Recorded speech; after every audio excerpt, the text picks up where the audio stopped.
இந்த நாட்டின் அடையாளம்ங்கிறது, இந்த நாட்டை விட்டு நீங்க வெளியில போனீங்கன்னா அண்ணல் காந்தியடிகளும் அண்ணல் அம்பேத்கர் தான்.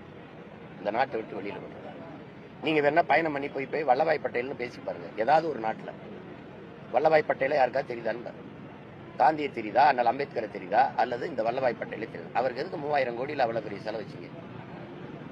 எதுக்கு? ஏன்னா RSS மேல இருந்த தடையை அவர் நீக்கினார். அதை தவிர என்ன எதுக்காக வச்சீங்க அவருக்கு அவ்வளவு பெரிய செலவு? அதே குஜராத்தில் ஏன் காந்திக்கு வைக்கல?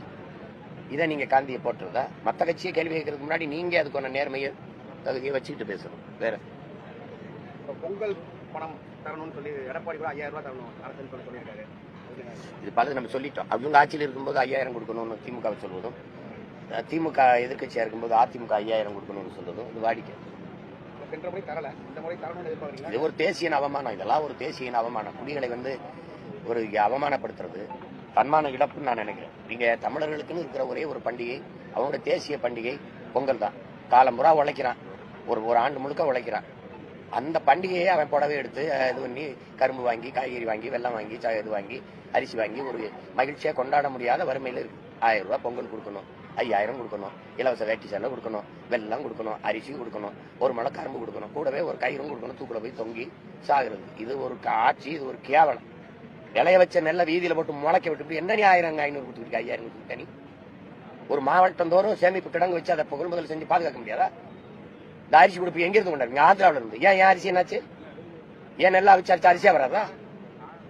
இதெல்லாம் ஒரு கேடுகட்ட ஆட்சி முறை. இதெல்லாம் ஒரு கொடுமையான ஆட்சி முறை. இது நீங்க 50,000 கூட கொடுங்க, அதை பத்தி எனக்கு கவலை கிடையாது. ஏற்கனவே 10 லட்சம் கோடி கடன் ஆயிடுச்சு. 80,000 கோடிக்கு மேல வட்டி கட்டிட்டு இருக்கோம்.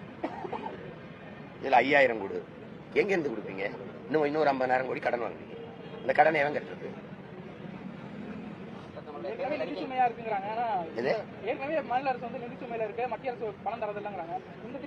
அதை பத்தி நம்ம கவலைப்பட வேண்டியது இல்ல. ஏன்னா இவங்க கட்சி அரசியல், தேர்தல் அரசியல் தான் செய்வாங்க.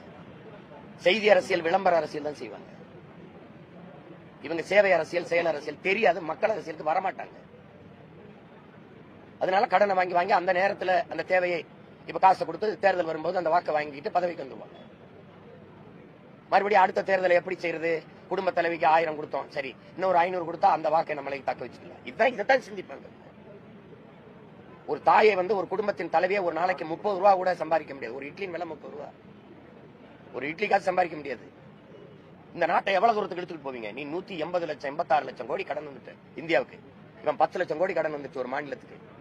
எங்க போய் இப்ப நிறுத்துவீங்க? கடைசியா நீ கடன் வாங்கி கையெழுத்து போடுறதுனால அவன் இந்த மீத்தேன் எடுக்கிறேன், ஈத்தேன் எடுக்கிறேன், உன் மலையை